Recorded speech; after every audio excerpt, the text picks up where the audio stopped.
ও dress দেখাচ্ছে। এখানে কি লাভ হয়েছে? Love you? ও সেজাজকে লাগেজ থেকে তার নতুন একটা ড্রেস বের করছে, যেটা বাংলাদেশ থেকে নিয়ে আসছিলাম সামারে পরানোর জন্য। কিন্তু আমরা আসার পর থেকে তো আসলে অত্যাধিক ঠান্ডা, তো পরার সুযোগ হয়নি ওর। আর আজকে যখন আমি একটু লাগেজ গোছাচ্ছিলাম ও এই ড্রেসটা বের করছে। যদিও এখন ইংল্যান্ডে অনেক শীত, কিন্তু ঘরের ভিতরে যেহেতু হিটার চালানো হয় তো কিছুটা সহনীয় আর কি। এই ড্রেসটা সে পরবেই। নাচ করে বেড়াচ্ছে দেখো। আসলে ইংল্যান্ডে না কাপড় চোপড় পরে মজা নাই, সারাক্ষণই বস্তা পরে থাকতে হয়। কবে সামার আসবে, একটু গরম পড়বে, তখন বাচ্চা কাচ্চাগুলো একটু এরকম ড্রেস পরতে পারবে, তাই মাম্মা?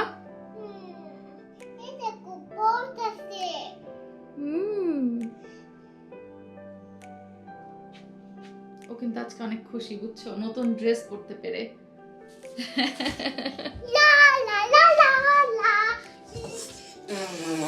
কি করে বেড়াচ্ছে দেখো। কপালে ওখানে আঘাত খাইছে। হ্যাঁ, কি অবস্থা। 2-3 দিন আগে সেজা একটু ওই ড্রেসিং টেবিলের সাথে গুতা খেয়ে ওর ওই কপালে ওরকম একটা কালো দাগ হয়ে গেছে, রক্ত জমে গেছে অ্যাকচুয়ালি। তো ঠিক হয়ে যাবে ইনশাআল্লাহ। তখন পাপা কোল্ড আইসক্রিম দিয়েছে। পাপা তখন কোল্ড আইসক্রিম দিয়েছে ওখানে, বরফ ঘষে দিয়েছে। না, বরফ পাই না, ওই জন্য আমি আইসক্রিমের যে কৌটা ছিল ওইটাই ধরছিলাম। ও সেটাই বলছে। আচ্ছা, আসসালামু আলাইকুম সবাইকে, কেমন আছেন সবাই? আলহামদুলিল্লাহ আমরা ভালো আছি। আমার দর্শক ভাইয়া আপুরা সবাই আমাকে বলছিলেন যে আপু তুমি এখনো রমজানের বাজার করনি, রমজানের বাজারের ভিডিও দেখতে চাই বা রমজানের প্রিপারেশনের ভিডিও দেখতে চাই। সত্য বলতে রমজানের বাজার আমার এতদিনও করা হয়েছিল না। আজকে রমজানের বাজার টুকিটাকি কিছু করেছি, তাও পুরাটা না। কারণ হচ্ছে আমাদের তো ট্রান্সপোর্টেশনের সমস্যা, সো যতই শপিং ট্রলি নিয়ে বাজারে যাক না কেন সেজার পাপা একবারে বেশি কিনে আনতে পারে না।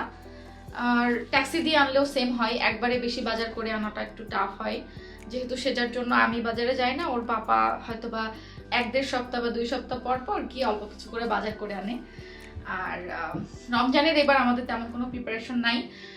এর আগে তো বাংলাদেশে থাকতে দেখা যেত যে রমজানের জন্য অনেক ফ্রোজেন ইফতার করে রাখতাম বা অনেক প্রিপারেশনই থাকতো। যেহেতু এবার বাসায় লোকজন মাত্র আমরা 2 জন, আর ঢাকাতে থাকতে তো আমার ছোট ভাইটা, আমার দেবরটা, ইভেন আমার আম্মু, আমার শাশুড়ি অনেকেই থাকতো আমাদের সাথে, তো অন্যরকম একটা আমেজ আসতো। বাট এবার সেটা নেই। সো ফ্রিজে অনেক বাজারই আছে, এই জন্য বেসিক কিছুই করেছি, তো সেগুলো আপনাদের সাথে শেয়ার করি। যেহেতু জানি না এবার রমজানটা একা একা কিভাবে কাটবে বলতে পারছি না। তো এখানে অনেকগুলাই বাজার করা হয়েছে। অ্যাকচুয়ালি বেসিক যে জিনিসগুলো রমজানের জন্য না করলেই না, সেই বাজারগুলো করেছি। এর মধ্যে বেশিরভাগ বাজার দেখা যাচ্ছে নিত্য প্রয়োজনীয়, সব দিনেই দরকার হয় সেগুলোই, রমজান উপলক্ষে স্পেশাল কিছু না। যেমন লেটুসটা আমাদের সালাদে প্রতিনিয়তই দরকার হয়। তারপরে শশাও লাগে। আজকে অবশ্য 2 জায়গা থেকে বাজার করা হয়েছে। সেজার পাপা হচ্ছে সেন্সবেরিতেও গিয়েছিল, আবার বেরি পার্কে আশরাফ ভাইয়ের দোকানেও গিয়েছিল। তো বেরি পার্ক থেকে কিছু প্রোডাক্ট এসেছে আর কিছু সেন্সবেরি থেকে। আর চিনি তো অ্যাজ ইউজুয়াল অনেক ক্ষেত্রেই কম বেশি লাগে, রমজানে হয়তো আরেকটু বেশি লাগে বিভিন্ন ডেজার্ট বা শরবত তৈরি করতে। আর এই ব্যাগটায় কি আছে দেখতেছি, 2টা চিকপিস, এগুলো সালাদ তৈরিতে লাগবে। বিশেষ করে রমজানে অনেক সময় দেখা যাচ্ছে যে পছন্দ করে হেভি ফুড খেতে খেতে হয়তো ইফতারিতে কোনো দিন ফ্রুট সালাদ বা মিক্স সালাদ করা হয়। এটাও দেখছি। আর যেটা না হলেই হয় না আমাদের, সেটা হচ্ছে আলু। আমরা কিন্তু চিকেন ফ্যামিলির পাশাপাশি আলু খোরও, মানে আলু খোর বলতে মানুষ যেটা বেশি খায় সেটাই বলা হয়। আর আচ্ছা, একটা জিনিস না আমার জানার ছিল, সেটা হচ্ছে যে আমরা তো ইংল্যান্ডে নতুন, তো ইংল্যান্ডে অনেক আপু ভাইয়ারা অনেক দিন ধরে আছেন, যারা হয়তো আমাদের ব্লগও দেখেন, আমাদেরকে প্রতিনিয়ত অনেক সাজেশন দেন। তো তাদের কাছ থেকে আমি যে সাজেশনটা চাচ্ছিলাম সেটা হচ্ছে নাহারাপুর আব্বু আঙ্কেল আমাদেরকে বলেছিল সেন্সবেরির এই হোয়াইট পটেটোটা মানে ভালো টেস্টে, এবং হ্যাঁ আমরা এটা খেয়ে টেস্টটাও ভালো পেয়েছি। নর্মালি যে গ্রোসারি শপগুলো আছে ওখানকার আলুগুলো ওরকম টেস্ট হয় না, একটু ডিফারেন্ট আছে কিন্তু টেস্টে। তো আমরা আইসল্যান্ড, হ্যাঁ, তারপরে ফার্ম ফুড, তারপরে এবং বেরি বেরি পার্কের পার্ক, নরমাল গ্রোসারিগুলো হ্যাঁ। অনেক গ্রোসারি থেকে নিয়েছি, তো এটা বেস্ট এটা লেগেছে। হচ্ছে বেস্ট। আর সেন্সবেরির একটা আছে ছোট ছোট পটেটো, যেটা Baby বেবি potato। পটেটো, ওইটাও ভালো।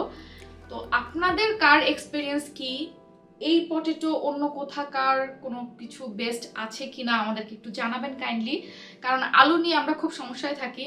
বিশেষ করে যে আলুগুলো একটু ফ্যাচা হয়, সেদ্ধ করলে কেমন যেন পানি পানি হয়, ওই আলুগুলো মোটেও ভালো লাগে না। যেহেতু আমরা অলমোস্ট সব তরকারিতেই আলু পছন্দ করি, আলু ভর্তা খেতে পছন্দ করি, আলু ভাজি খেতে পছন্দ করি, এই জন্য আলু নিয়ে আমাদের কনসার্ন অনেক বেশি। আর যেটা বলছিলাম শরবতের কথা, সেটা হচ্ছে যে আমাদের রোজার সময় অনেকে রুয়াবজা পছন্দ করেন, তো আমাদের বাসায় রুয়াবজা কেউ পছন্দ করে না। বাংলাদেশে থাকতেও সেম ছিল। তো এই জন্য এই যে অরেঞ্জ জুস, এটা কিন্তু আপনার হচ্ছে পানি মিক্স করে তারপরে তৈরি করতে হবে। আমাদের আসলে রুয়াবজাটা ভালো লাগে না। হ্যাঁ, রুয়াবজাটা খাওয়া ভালো, বাট আমি প্রেফার করি না। নর্মালি আমরা হচ্ছে লেবু আর সামান্য চিনি, কিংবা বাংলাদেশে থাকতে আমরা মিষ্টি ইউজ করতাম, তাই না? লেবুর শরবত, মিষ্টির শরবত, এগুলো হচ্ছে আমরা ইফতারিতে বেশি প্রেফার করতাম। আর এই তো দুধ, সেন্সবেরি থেকে সবসময় ফুল ক্রিম দুধটা আনা হয়। অনেক পছন্দ করি। তুমি দুধটা পছন্দ করো? আচ্ছা। আর হচ্ছে এখানে আটা, এটা কিছু কিছু এগুলো ইন জেনারেল জিনিস। আর এখানে আছে হচ্ছে রাইস ফ্লাওয়ার, মানে আমরা চালের গুঁড়া বা চালের আটা যেটাকে বলি, ওইটা হচ্ছে গমের আটা, এটা চালের আটা। অনেকে এটাকে চালের আটাও বলে, অনেকে চালের গুঁড়াও বলে। তো আমার রেসিপির ক্ষেত্রে কিন্তু এইটা নিয়ে অনেকে বেশি কনফিউজ হয়ে যায়। কনফিউজ হওয়ার কিছু নাই, যেটা ওই যে চাল দিয়ে তৈরি করা হয় সেটাকে চালের গুঁড়া আর আটা বলে, আর যেটা গম দিয়ে তৈরি করা হয় সেটা তো হচ্ছে গমের আটা, অল পারপাস ফ্লোর। হ্যাঁ, বা all purpose floor, right, all purpose floor. তো এই তো গেল টুকিটাকি শপিং। আচ্ছা, আমরা এর মধ্যে কি কি আছে সেগুলো একটু দেখি। হ্যাঁ, এর মধ্যে আছে হচ্ছে রসুন আর আদা। তো আমি হচ্ছে আদা রসুন এখন পর্যন্ত রমজানের জন্য ব্লেন্ড করে রাখিনি। আর অনেকে আমার কাছে জানতে চান যে আদা রসুন নর্মালি বেশি দিন কিভাবে ব্লেন্ড করে রাখবো বা ডিপে কিভাবে রাখবো। তো এটা আমি অনেক ভিডিওতেই ভ্লগের মধ্যে বলে দিয়েছি, বাট হ্যাঁ, টাইটেলে হয়তো ওইভাবে দিয়ে আমার কোনো স্পেসিফিক ভিডিও তৈরি করা হয়নি। আর রিসেন্টলি দেখলাম উম্মি আপু একটা ভিডিও তৈরি করেছে আদা রসুন কিভাবে 1.5-2 মাস সংরক্ষণ করা যায়। তো সেম পদ্ধতিতেই আমি করি। আর দর্শকরা যদি কেউ জানতে চান তাহলে প্লিজ উম্মি আপুর ওই ভিডিওটা আপনারা দেখে আসবেন, তাহলে কিন্তু হয়ে যাবে। কারণ হচ্ছে ওই পদ্ধতিতেই কিন্তু অনেকদিন ভালো থাকে। আর এবার যেহেতু আমি ওই ভিডিওটা আর মেক করছি না, আমার হয়ে উম্মি আপু কাজ ছেড়ে দিছে, সো প্লিজ আপনারা ওটা দেখলে আপনাদের কাজ হয়ে যাবে। উম্মি আপুর উম্মিস ব্লগ চ্যানেলে ওই ভিডিওটা আছে। এখানে হচ্ছে এলাচ ফল, এটাও রমজানের জন্য সেরকম না, আমার অ্যাজ ইউজুয়াল দরকার, বাসায় শেষ হয়ে গেছে। আর হলো পেস্তা বাদাম এনেছি। রোজার মধ্যে না বেশিরভাগ ডেজার্ট আইটেমগুলা, তারপরে শরবত জাতীয় বিভিন্ন আইটেমগুলা একটু বেশি খাওয়া হয়, আর ঈদে তো খাওয়া হয়ই। তো এই জন্য এই বাদাম টাদাম জাতীয় জিনিসগুলো একটু বেশি লাগে। এখানে আছে হচ্ছে কাঠবাদাম বা আমন্ড, আর আছে হলো জেলি। সাধারণত বিভিন্ন ফ্রুট ড্রিঙ্কসগুলো বা নর্মাল সাবুদানা ড্রিঙ্কসগুলো তৈরি করতে হলে আগার আলাদা করে কিনেও এগুলা বানানো সম্ভব। বাট যদি আপনি চান যে না আমি আলাদা করে ঝামেলা করব না, সেক্ষেত্রে আপনি রেডিমেড এগুলো কিনে নিতে পারেন। 3 কালারের 3টা আছে। এই তো এবার দেখা যাক আমার জন্য এখানে কি কি বাজার এসেছে। সেটার জন্য কিছু নাই মা, এর মধ্যে হচ্ছে জেলি পাউডার আছে, এটা দিয়ে আমরা ডেজার্ট ড্রিঙ্ক বানাবো। ওকে, আচ্ছা তোমাকে বানিয়ে খাওয়াই দিব মা। আচ্ছা, আর একটা জিনিস যেটা আমার প্রতি রোজাতেই লাগে, সবসময় লাগে, সেটা হচ্ছে খেসারির ডাল। নর্মালি আমার আম্মু বলে যে যারা হচ্ছে রোজার মধ্যে একটু পাকোড়া বা ভাজা ভুজা জিনিস খেতে চায়, কিন্তু দেখা যাচ্ছে গ্যাসের সমস্যার কারণে খেতে কষ্ট হয়, তো তাদের জন্য যেটা করণীয় সেটা হচ্ছে খেসারির ডাল বেটে যদি পেঁয়াজুটা বা বড়াটা বানানো হয়, সেক্ষেত্রে নাকি গ্যাসের সমস্যাটা একটু কম হয়। তো আমার আম্মু এটা সবসময় করে, আর এই জন্য আমিও দেখা যাচ্ছে যে এটা দিয়ে করি, এটা ভালো। সো আমি নর্মালি পেঁয়াজু বানানোর ক্ষেত্রে খেসারির ডালটা ব্লেন্ড করে ফ্রিজে নর্মালি বক্স করে রেখে দিই, এর সাথে একটু পেঁয়াজ কুচি, মরিচ কুচি সব মিক্স করে ইফতারের আগ দিয়ে একটু পেঁয়াজু হোক বা ডালের বড়া হোক বানাই নিই। এটা কিন্তু খুবই ভালো। সো এটা খুঁজে খুঁজে বের করছে সেজার পাপা, বেরি পার্কে পাওয়া যাচ্ছিল না, আশরাফ ভাই পরে ম্যানেজ করে দিছে। এটা প্রাইসও এখানে একটু বেশি নিছে। কত নিছে বললা এটা প্রাইস?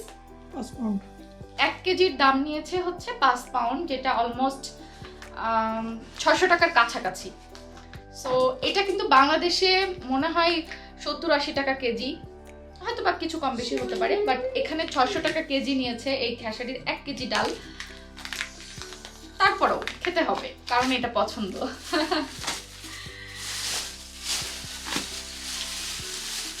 আর এখানে আছে হচ্ছে রেড অনিয়ন। আচ্ছা, একটা জিনিস আমি শেয়ার করতে চাই, এটা আমার এক্সপিরিয়েন্স থেকে, সেটা হলো যে এখানে বেশিরভাগ মানুষ হচ্ছে সালাদের জন্য রেড অনিয়নটা খায়, আর নর্মাল তরকারিতে হচ্ছে যে হোয়াইট অনিয়নটা আছে ওটা খাই। তো আমার কাছে সবকিছু ট্রাই করে মনে হয়েছে যে রেড অনিয়নটা দিয়ে তরকারি রান্না করলে তরকারির টেস্টটাও ভালো আসে, এটা আমার ওপিনিয়ন। সো আমি এখন হোয়াইট অনিয়নটা একটু বাদ দিয়ে তরকারিতেও রেগুলার বেসিসে রেড অনিয়নটা ইউজ করতে চাচ্ছি। এই জন্য এবার বাজারের লিস্টে আমার আর হোয়াইট অনিয়ন নাই, এটা দিয়ে সালাদ হবে আবার এটা দিয়ে তরকারি রান্না হবে। প্রাইসটা অবশ্য এটা সামান্য একটু বেশি পড়ে, বাট টেস্ট আমার কাছে ভালো লেগেছে। চিপস কেন আজকে আবার? ও ঝালমুড়ি, ওয়াও সিরিয়াসলি? এটা আশরাফ ভাই দিছে। ও আচ্ছা, আশরাফ ভাই দিছে এটা। হুম। থ্যাংক ইউ ভাইয়া, থ্যাংক ইউ। আমার মুড়ি ঝালমুড়ি অনেক বেশি পছন্দ, আর বাংলাদেশে থাকতে রুচি যে ঝালমুড়ি খেতাম ওটার প্যাকেটটা একটু অন্যরকম ছিল না, ওটার প্যাকেজিং চেঞ্জ করছে মেবি। আর যাই হোক, রুচি আমাদেরকে স্পন্সর করে নাই, সো আমরা রুচির এত প্রচারণা না করি। নাও ওকে।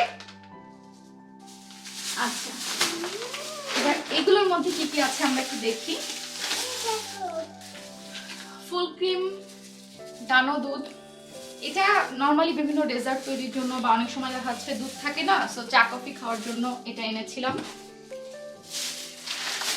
আর আমরা তো বাঙালি, ছোলা ছাড়া কি রোজা হবে? হবে না। তো এই যে ছোলা, নর্মালি দেশি যে ছোলা বুট সেটাই। তো অনেকে আছে হচ্ছে যেই ওই যে ওটা কি বলে কাবলি ছোলাটা ইউজ করে, আমি ভুল হতে পারি ওটার কি বলে, মানে খোসা ছাড়ানো যে ছোলাটা, তবে আমার কাছে বাংলাদেশের এই খোসা সহ এই ছোলাটাই ভালো লাগে। তো এই জন্য অল্প কিছু আনা হয়েছে। এখানে কতটুকু আছে? 1 কেজি, দুইটা হাফ কেজি করে। এটাতে আমাদের চলে যাবে। কি লাগবে মা? এটা দিব?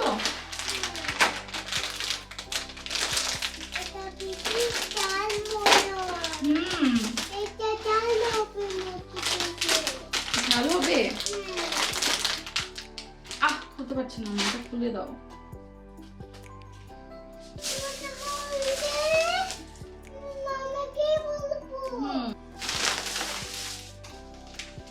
মজা আছে ঝালমুড়িটা। আর মসুরের ডাল বড় প্যাকেট পাইছি 2 কেজি নিয়ে আসছে, এটা তো লাগে আমাদের। এটার দাম কিন্তু কম, দেখো এখানে 2 কেজি আছে, 2 কেজির দাম হচ্ছে 2.99 মানে 3 পাউন্ড। তো 2 কেজির দাম এখানে 3 পাউন্ড, আর খেসারির ডাল হচ্ছে 1 কেজির দাম 5 পাউন্ড। এটা আমাদের বাসায় কি হয় জানেন, বেশিরভাগ সেহরিতে সেজার আব্বুর ঝালমুড়িটা সত্যি মজা। ভিডিও শেষ করবো, ওই প্যাকেটটাও খাবো। সেজার আব্বুর হচ্ছে আবদার থাকে যে একটু ডাল ভর্তা করো। ইভেন আমার শ্বশুর যখন বেঁচে ছিলেন, আমার শ্বশুরও ডাল ভর্তা খুব পছন্দ করতো। তো আমারও ওই অভ্যাস হয়ে গেছে ওর পাপার সাথে খেতে খেতে, যে সেহরিতে খাওয়ার অনেক তরকারি থাকলেও ওর আব্বুর কেন জানি শেষ পর্যায়ে আবদার হয় যে একটু ডাল ভর্তা বসাও না। তো তখন দেখা যাচ্ছে তাড়াহুড়া করে আবার একদম শেষ মুহূর্তে আমি ডাল সেদ্ধ বসাই, তারপর ডাল ভর্তা করে দিই। ও ডাল ভর্তা দিয়ে দেখা যাচ্ছে অর্ধেকের বেশি ভাত খেয়ে নেয়। তো মসুরের ডাল ভর্তা বিশেষ করে। আর এই যে বাংলাদেশের চাষির চিনি গুঁড়া চাল, এটা স্পন্সর্ড না। Sponsored না। আচ্ছা আচ্ছা, আমাদের বাসায় হচ্ছে মাছ মাংসর মধ্যে মাংস অনেকগুলোই রয়ে গেছে, চিকেন তারপরে বিফ, এগুলো হচ্ছে আজকে কেনা হয়নি, কারণ রমজান উপলক্ষে আসলে কেনাটা ওরকম ম্যান্ডেটরি না, যেহেতু আমাদের বাসায় আছে ফ্রিজে। এই জন্য আমি চিন্তা করলাম যে ওগুলো শেষ হোক, হয়তো বা রমজানের মিডিলে বা যখন প্রয়োজন হবে তখন গিয়ে আবার কেনা যাবে। এই জন্য আজকে কোনো মিট কেনা হয়নি, তবে ফ্রিজে মাছ শেষ হয়ে গেছিল, এই জন্য আজকে অনেক মাছ কেনা হয়েছে। তো আমি সেগুলো আপনাদের সাথে শেয়ার করব। আজকে হচ্ছে মাছ বাজার হয়েছে, টোটালি মাছের বাজার। এবার আমি আমার পছন্দের ডিপার্টমেন্ট দেখাই। আমার দর্শকরা অনেকে জানেন যে আমি কিন্তু মাছ খেতে পছন্দ করি না, ইলিশ আর চিংড়ি বাদে। তবে আমি ছোট মাছ পছন্দ করি, বড় মাছ আমার অত একটা পছন্দ না। ছোট মাছের মধ্যে কাচকি, তারপরে বাঁশপাতা, তিন কাটা, এই মাছগুলো আমার পছন্দ। কি গো, মাছ রান্নার আগে এর মধ্যে চুল কেন? আচ্ছা, তো এতগুলো কাচকি ওই যে অফারে আছে, মানে একটা নিলে একরকম, 3-4টা নিলে একটু কম দাম, ওই জন্য। আচ্ছা, ও আচ্ছা, আমরা কিন্তু আবার অফার খুঁজি, হ্যাঁ, মানে কম দামে কোন জিনিসটা কোথায় পাওয়া যায়। তো আমাদেরকে প্লিজ কম দামি কোনো কিছু থাকলে বা অফার থাকলে আমাদেরকে জানাবেন, আমরা সেখানে দৌড় দিয়ে চলে যাব। আরেকটা আছে তো, 4টা। ও আচ্ছা, হ্যাঁ, আরো একটা আছে। তো 4টা কাচকি, এক একটা কাচকি হচ্ছে এখানে কত গ্রাম করে? 2 পাউন্ড। 2 পাউন্ড? আর কেউ বলতেছে 2 পাউন্ড? ও মাই গড, বুড়ি একটা। আচ্ছা যাই হোক, এর আগে আমাদের আনা হয়েছিল, ওই দিন 2টা লাগছিল আমাদের একদিন রান্না করতে। ওই হিসাবে আমি আনলাম যে ঠিক আছে, 4টা নিলে যেহেতু কম দাম, সো 4টা নিয়ে যায়, অ্যাটলিস্ট 2 দিন রান্না হবে। হ্যাঁ, মেবি এখানে 150 গ্রাম করে আছে, মেবি 250 গ্রাম। আচ্ছা 250 গ্রাম বলছে মেবি প্রসেসটার আগে। তো এই তো 4টা। আর এটা কি মাছ আনছো? ছোট মাছ প্রসেস করা যেগুলো পাইছি কিছু এটা কিছু। হচ্ছে বাতাসি মাছ। ওয়াও, এই মাছটা অনেক মজা। বাতাসি। আচ্ছা, এগুলো বেশি বেশি নিয়ে আসছো? হ্যাঁ 2টা। আচ্ছা, বাতাস মাছ। হ্যাঁ, বাতাস এটা মাছ। বাতাসি মাছ। এই মাছটা কিন্তু খেতে অনেক মজা, আর সব মাছই প্রসেসড করা। সো কাচকি আছে 4 প্যাকেট, বাতাসি আছে 2 প্যাকেট, আর এখানে আছে হচ্ছে একটা বাঁশপাতা মাছ। ও, এটাও মজা, বাঁশপাতা মাছ। এটা কি প্রসেস করা? হ্যাঁ প্রসেসড। আচ্ছা, এটা হচ্ছে 1 প্যাকেট আনছো, তাই তো? হ্যাঁ এটা একটু দাম বেশি। কেন, এটার প্রাইস কত? এটা আমার দাম অতগুলো সবগুলো খেয়াল নাই, তবে ওই 2টার যা দাম, এটার একটারই তার থেকে বেশি দাম। আচ্ছা, আর হলো মনে নাই। কই, প্রসেসড কই, বাংলাদেশি কই যেটা, এটা 250 গ্রাম করে এক প্যাকেটে। এটা তো দেখতেছি 3টা। আচ্ছা 3টা নিলে মনে হয়, এটা 3টা মনে হয় 5 পাউন্ড কি 4 পাউন্ড এরকম, 5 পাউন্ড না। আচ্ছা, আর হলো চিংড়ি, 700 গ্রাম চিংড়ি, সাইজ হচ্ছে 6 থেকে 8টা। কি পার কেজিতে 6 থেকে 8টা আছে নাকি? I don't know, আমিও জানি না, প্যাকেটটা অবশ্য খুলে গেছে। যাই হোক, না রান্না প্যাকেট করলে, খুলে আমাকে দেখাইছে আসলে। আচ্ছা, রান্না করলে বুঝতে পারবো যে। তবে এটা হচ্ছে সবচেয়ে বড় সাইজটা, তাই তো? কিং প্রাউন্স। আচ্ছা, তো আমাদের চিংড়ি খুব বেশি পছন্দ। আর সমস্যা হচ্ছে বেরি পার্কে হচ্ছে ফ্রেশ যে চিংড়িটা, ওইটা মনে হয় একদিন আশরাফ ভাইয়ের দোকানে দেখছিলাম, আর চোখে পড়েনি। চোখে পড়লে হয়তো ফ্রেশ চিংড়িটাই নিতাম। সব দিন যাই সেজার পাপার ফ্রোজেনটাই চোখে পড়ে, ওইটাই আনতে হয়। তবে আমি শুনছি ইস্ট লন্ডনের ওইদিকে নাকি মাছের বাজার আছে, এবং ওখানে অনেক কম প্রাইসে ফ্রেশ ফ্রেশ মাছও পাওয়া যায়। ফ্রোজেন তো আছেই, বাট ফ্রেশও নাকি আছে, জানি না। ইস্ট লন্ডনে গেলে হয়তো একদিন দেখা যাচ্ছে যে খালি আমি মাছই কিনতেছি, ছোট মাছ আর চিংড়ি। এনিওয়েজ, তো এই হচ্ছে আমার ফেভারিট আইটেম, যেগুলো হয়তো সেহরিতে রান্না করলে আমার এই এক তরকারি, একটা ছোট কাচকি মাছের তরকারি দিয়ে আমার খাওয়া হয়ে যায়। আর রোজার মাসে দেখা যাচ্ছে যে পছন্দের আইটেম একটু হলে ভাতই খাওয়া হয় কম, তো বড় মাছ খেতে পারবো না, এই জন্য ছোট মাছ। আচ্ছা, এবার এইখানে দেখো, এখানে যে আইটেমগুলো আছে সেগুলো আমি একটু দেখাই। সে যা তো ছোট মাছ খুব একটা খেতে চায় না, ওকে আসলে দিলে ছোট মাছ খাওয়া ভালো, কাচকিটাও খেতে পারবে, বাট বাঁশপাতা আর অন্য যে মাছগুলো আছে ওগুলো ওকে দিলেও খেতে পারে না, এজন্য ওর জন্য কিছু বড় মাছ লাগেই। ওয়াও, ইলিশ! আমি সেজার কথা বলতেছি আর এদিকে দেখতেছি আমার পছন্দের জিনিস একটার পর একটা বের হয়েই যাচ্ছে। তো এটা চাঁদপুরের ইলিশ। আচ্ছা, ইলিশটাও ও এটা ফিশ, বড় মাছ, ঠিক আছে। বুড়ি ওইদিকে খাচ্ছে, দেখেন কিভাবে খাচ্ছে, এই যে সে ঝালমুড়ি খাচ্ছে, ঝালমুড়ি পানি নিয়ে বসছে, কারণ একটু ঝাল ঝাল লাগছে ওর কাছে। হ্যাঁ, বুড়ি। তো ইংল্যান্ডে সাধারণত এরকম, দেশের বাইরে সব জায়গায় এরকম যে মাছ কিনলে মাছগুলো হচ্ছে এরকম কেটে দিয়ে দেয়, মেশিনে কাটা যেহেতু আঁশ সহই থাকে, বরফ অবস্থাতে একদম কেটে দিয়ে দেয়। আর এগুলো এভাবেই রেখে দিয়ে, এই যে কাগজ টাগজগুলো একটু ক্লিন করে ফেলাই দিব, দিয়ে এগুলোকে এভাবেই আমি রেখে দিব, যেদিন রান্না করব সেদিন বের করে আঁশ টাশগুলো ছাড়াই নিব। তবে মাছটা বেশ বড়। এটার ওজন কতটুকু ছিল? 1800 গ্রাম। আচ্ছা, মাশাআল্লাহ। আমি আশরাফ ভাইকে বলছি সব থেকে বড় ইলিশটা দিবেন, এবং ডিম যাতে একটু কম হয়, তবে খুঁজে খুঁজে এটাই পাইছে। মানে আসলে বড় ইলিশ হইলে সেটাতে আবার ডিম হয়, হ্যাঁ। হয় একটু। না না, ইলিশটা কিন্তু সত্যি বেশ বড়। এই যে দেখো, অনেক বড় ইলিশ এটা। 1800 গ্রামের ইলিশ তো বড় হবেই। এটা প্রাইস কত নিছে? প্রাইসটা আমি ভুলে গেছি।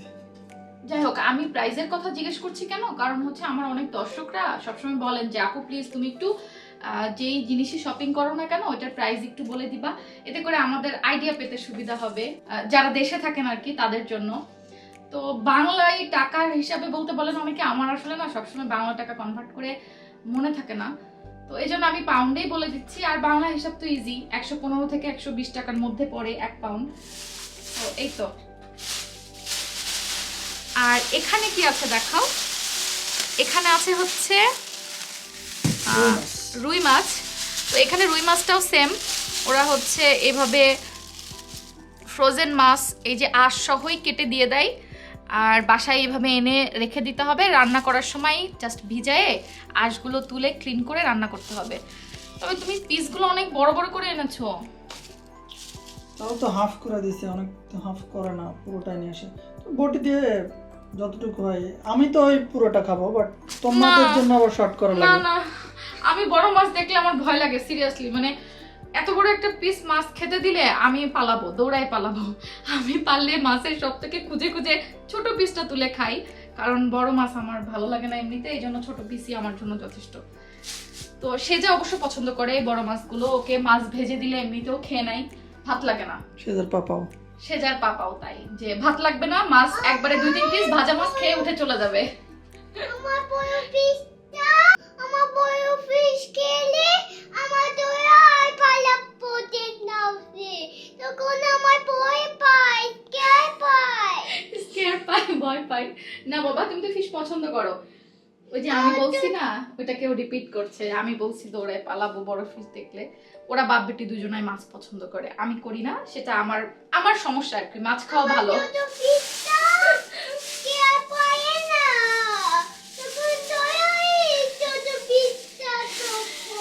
আচ্ছা, আমি আমার বাংলাদেশের দর্শকদেরকে আরেকটা জিনিস দেখাই। এখানে যারা আছেন তাদের কাছে এটা নতুন কিছু না। বাজার থেকে মাছ কিনলে ওরা মাছের যে লেজ, তারপরে মাথা, এগুলো হচ্ছে আলাদা করে মেশিনে কেটে দেয় এরকম ছোট ছোট করে, এবং আলাদা প্যাকেটও করে দেয়। এটা ওরা এটা মাছের সাথে মিক্স করে না। হ্যাঁ, তো এই আলাদা প্যাকেটে এভাবে রেখে দিই, হয়তো কোনোদিন মুগের ডাল দিয়ে মুড়ো ঘন্ট যেটা ওইটা করা হয়, খুবই মজা লাগে। তো আমি এটা এভাবেই রেখে দিব। আর মাছগুলো হচ্ছে ভাগ ভাগ করে রাখবো, যে একদিনে রান্না করতে আমার কয় পিস লাগবে ওই কয় পিস করে এক একটা প্যাকেট করে রাখবো, যাতে এক প্যাকেট করে বের করবো আর রান্না করবো, ইজি হয় আর কি। ইভেন দো তোমার ওই ল্যাম বা শিপ কিনলেও সেম। হ্যাঁ, সেম সেম। ল্যাম বা শিপের যে অংশটা তোমার কিমা হয় সেটা হচ্ছে কিমা করে দেয়, যেটা হচ্ছে চপ না চাপ বলে, যাই হোক ওইটা হয়, সেটাকে আলাদা ওই চপ করে, আর বাদ বাকি পিসগুলা মাংস কেটে দেয়। আমরা চিকেন ফ্যামিলি, কিন্তু আজকে আমাদের বাজারে চিকেন নাই। মোস্ট অফ অল দিনে এমন হয় না বাজারে গেলে চিকেন আসে।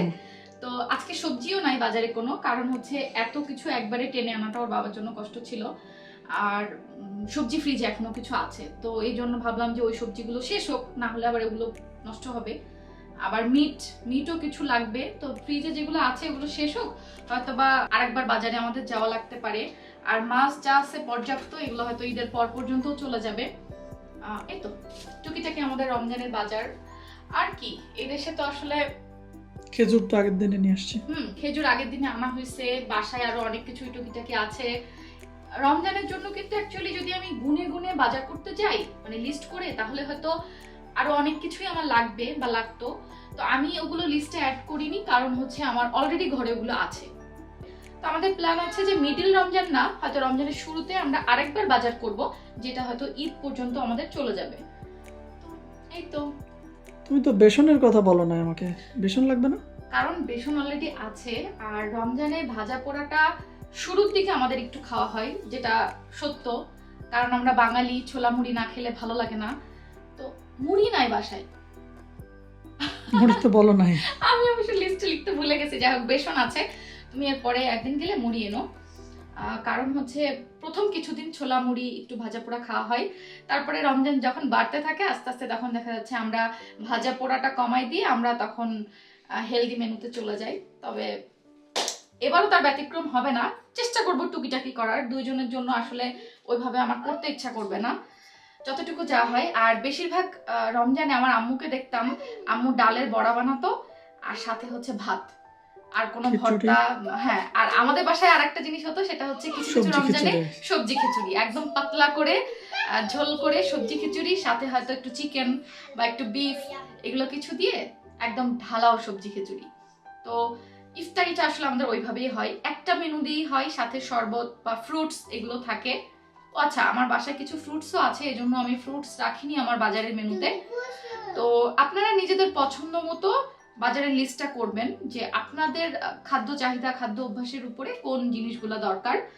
আর রমজানের বাজারগুলো একবারে করে নিলে রমজানে হয়তো বাইরে যাওয়া আপনার কম লাগবে, আপনি হয়তো ইবাদত বন্দিগিতে বেশি সময় দিতে পারবেন একটু কাজগুলো গোছায় রাখলে। তো এই জন্য সবাই কিন্তু রমজানের বাজারটা একটু আগে ভাগে সেরে নেয়।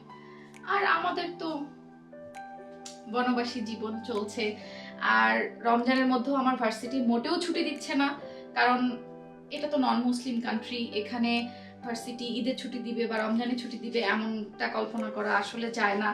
তারপরও আমাদেরটা তো আমাদেরকে দেখতে হবে, সো পড়াশোনার পাশাপাশি সবকিছু আমাকে মেনটেন করতে হচ্ছে। এখনো অনলাইনে ক্লাস চলছে, জানি না খুব শীঘ্রই হয়তো ইনকাম পাস শুরু হয়ে যেতে পারে। সবাই দোয়া করবেন আমাদের জন্য। আমাদের এবারের রমজানটা আমরা একটু একা একা কাটাতে যাচ্ছি, পরিবারের সবাইকে মিস করব, দেশের সবাইকে মিস করব। খারাপ লাগছে, কষ্টও লাগছে। আমি জানি না যে প্রথম সেহরির দিনে আমার কেমন কষ্ট লাগবে, প্রথম ইফতার যেদিন করব এখানে এরকম একা একা কেমন কষ্ট লাগবে। তারপরেও আলহামদুলিল্লাহ যে আমি বাবা মা শ্বশুর শাশুড়ি সবাইকে ছেড়ে থাকলেও অ্যাটলিস্ট আমার স্বামী সন্তান আমার পাশে আছে। আল্লাহ অ্যাটলিস্ট ওই সুযোগটুকু আমাকে করে দিয়েছে যে আমি আমার এই ছোট্ট পরিবারটাকে নিয়ে এই দূর দেশে আসতে পেরেছি বা আছি। এটাই কয়জনে পাই, কারণ অনেক স্টুডেন্ট আছে যারা একা একা পড়াশোনার জন্য দূর দেশে পাড়ি দিচ্ছে, একা একা কর্মের জন্য দূর দেশে পাড়ি দিচ্ছে। তো সেই তুলনায় আমরা আলহামদুলিল্লাহ অনেক ভালো আছি, আপনাদের সাপোর্ট পাচ্ছি আলহামদুলিল্লাহ, বাবা মা পরিবারের সাপোর্ট পাচ্ছি, এটাই আমাদের জন্য অনেক কিছু। সবার দিন ভালো কাটুক, সবার রমজান আপনারা সুস্থ মতো ইবাদত বন্দিগি করে কাটাতে পারেন, সেই দোয়া করছি। আর অনেকে আমাকে বলেছিলেন যে আমি যেন রেগুলার ইফতারির প্রিপারেশনটা এবং সেহরির প্রিপারেশনটা আপনাদেরকে একটু দেখাই। হ্যাঁ, আমি যেহেতু ডেইলি ব্লগ করি, সো আমি সেটা অবশ্যই আপনাদের সাথে শেয়ার করব। কতটুকু কি অর্গানাইজলি করতে পারবো জানি না, কারণ হচ্ছে আমি তো ব্লগিং খুবই রিসেন্টলি শুরু করেছি, আমার অত এক্সপিরিয়েন্স নেই। তবে ট্রাই করব, ইনশাল্লাহ ট্রাই করব। আর আমাদের বাসায় আসলে ওরকম আহামরি ইফতারি বা আহামরি সেহরির আয়োজন হয় না, এবার তো আরোই হবে না, কারণ এবার আমরা মানুষ কম। আচ্ছা, আমি ইমোশনাল হয়ে যাচ্ছি, আজকের মতো এখন বিদায় নিচ্ছি। আমার অনেক গোছ গাছ আছে, এগুলো তুলতে হবে বাজার। সো কি বলবো, ভালো থাকবেন সবাই। আপনাদের দোয়া আমাদের অনেক বেশি দরকার, আর আপনাদের সবার জন্য আমি অনেক বেশি দোয়া করি। আল্লাহ হাফেজ। আল্লাহ হাফেজ।